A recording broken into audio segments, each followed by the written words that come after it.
रहा गौना का दिन धराए 3 साल 5 साल 7 साल 11 साल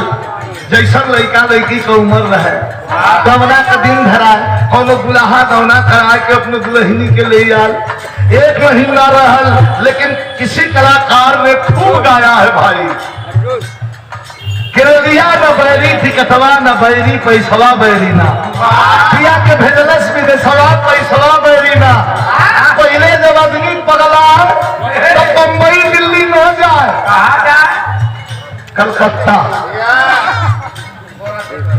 कलकत्ता जाए वहां नौकरी पूछे के न रह रोलिंग मिल रहा जूट मिल रहा जहाँ बोरा बिना रोलिंग मिल में लोहा घिंचाए गरम करके और खटाल में गोबर घिंचाए जाके वही में आदमी कमाए शुरू कर कोनो दुल्हा कमाए बदे चल गई 1 महीना गौने का दुल्हन छोड़ के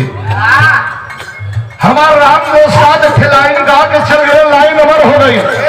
कि जमाने की दीवार सदा टूटती है मोहब्बत के मदहोश पानी के आगे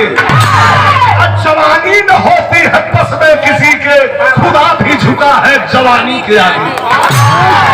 कोई तो काम कि भले रोक ले कोई दरिया का पानी भले रोक ले कोई दरिया का पानी मगर ये जवानी तो बांध ही न जाए हर का बांध बना जाए हरी को बांध बना दे गंगो जी बना लेकिन है जवानी ना बढ़ाई थोड़ा जवानी है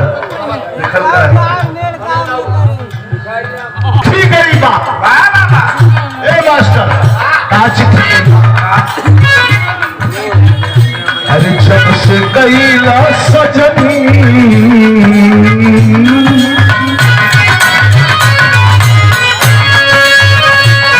जब से कैला सजनी हमार कई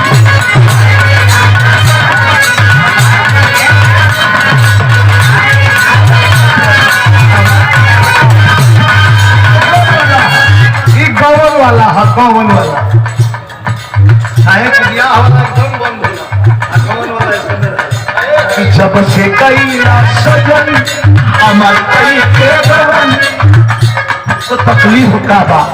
दुल्हनिया कहता कि ए हर घर में देवरा को जो लोग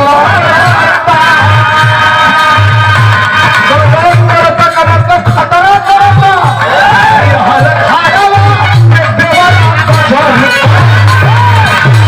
गोरी में सुता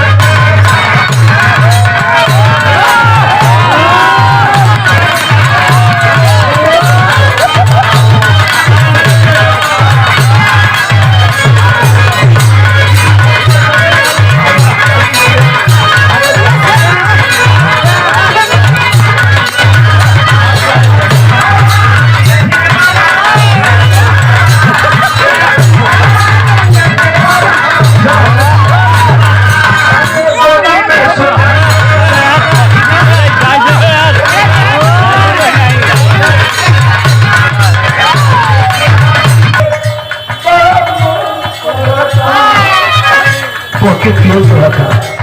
अरे जो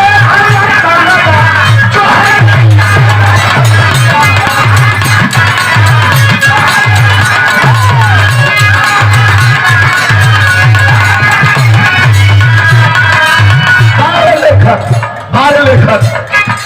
अरे जो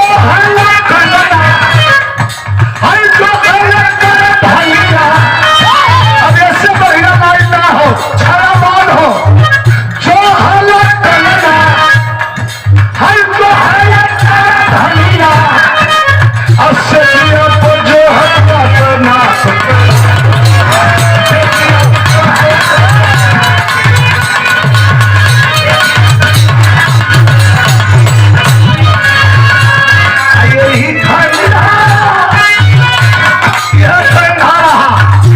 तो यही